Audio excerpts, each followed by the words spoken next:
Oke, baik, selamat malam. Saya akan mempresentasikan materi polimer sampai materi styrofoam untuk jalan raya.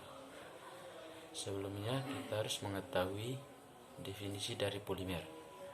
Polimer adalah suatu makromolekul atau disebut juga dengan molekul raksasa yang tersusun atas beberapa monomer, molekul-molekul kecil yang sederhana. Polimer merupakan molekul besar atau makromolekul yang terdiri atas susunan unit kimia berulang yang kecil, sederhana, dan terikat oleh kovalen. Unit berulang ini biasanya setara atau hampir setara dengan monomer, yaitu bahan awal dari polimer. Pengertian aspal polimer elastomer. Aspal polimer adalah suatu materi yang dihasilkan dari modifikasi antara polimer alam atau polimer sintetis dengan aspal.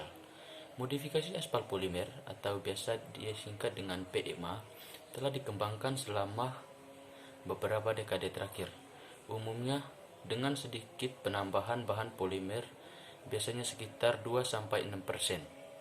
Sudah dapat meningkatkan hasil ketahanan yang lebih baik terhadap deformasi, mengatasi keretakan-keretakan, dan meningkatkan ketahanan yang tinggi dan dari kerusakan akibat umur, sehingga dihasilkan pembangunan jalan lebih tahan lama serta dapat mengurangi biaya perawatan atau perbaikan jalan.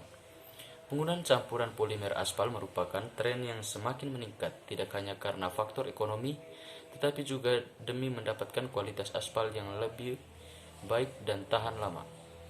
Modifikasi polimer aspal yang diperoleh dari interaksi antara komponen aspal dengan bahan induktif polimer dapat meningkatkan sifat-sifat dari aspal tertentu.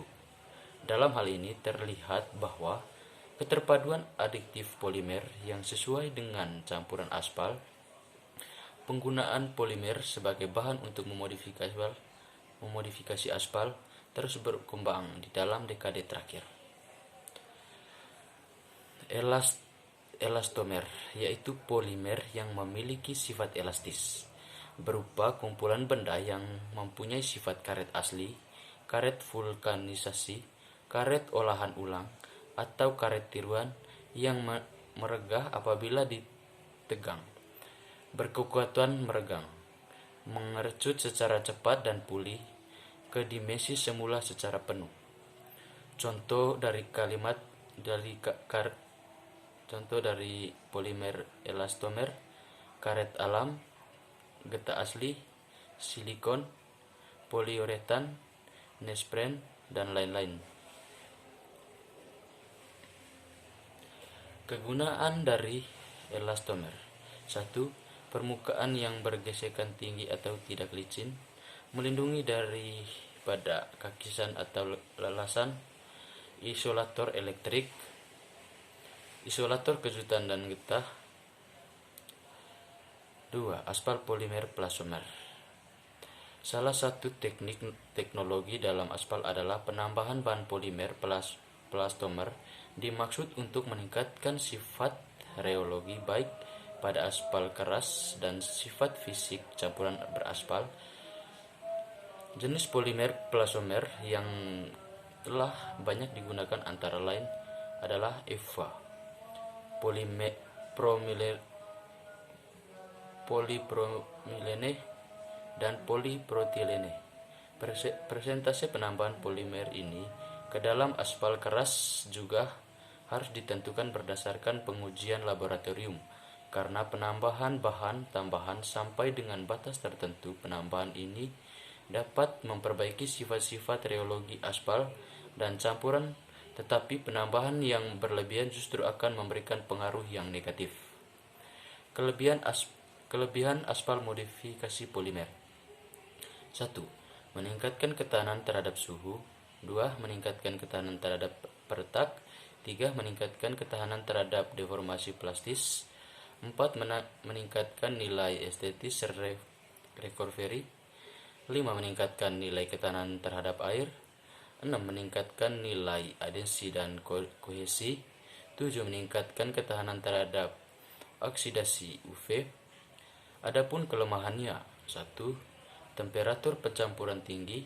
Temperatur Yang kedua, temperatur pencampuran cukup tinggi. Yang berikutnya, pengertian styrofoam. Styrofoam adalah salah satu jenis dari zat polistiren yang menimbulkan bahaya dan telah digunakan lebih dari 7 dekade untuk berbagai keperluan.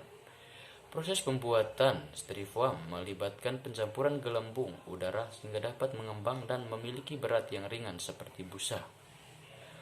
Aspal merupakan bahan pengikat untuk pekeras lentur. Berbagai cara dapat digunakan untuk meningkatkan kinerja campuran aspal. Salah satunya dengan penambahan limbah styrofoam. Penggunaan styrofoam untuk berbagai keperluan tidak diimbangkan dengan pengelolaan limbah yang baik menimbulkan penumbuhan limbah styrofoam yang sangat banyak. Styrofoam adalah salah satu jenis polimer plastik yang bersifat termoplastik yang mana jika dipanaskan akan menjadi lunak dan kembali mengeras jika didinginkan. Penggunaan styrofoam sebagai bahan campuran diharapkan dapat mengubah limbah styrofoam menjadi suatu kelebihan berguna dan meningkatkan daya rekat yang lebih baik dan campuran yang sehingga perkerasan tidak mudah mengalami deformasi. Sekian presentasi dari saya. Terima kasih.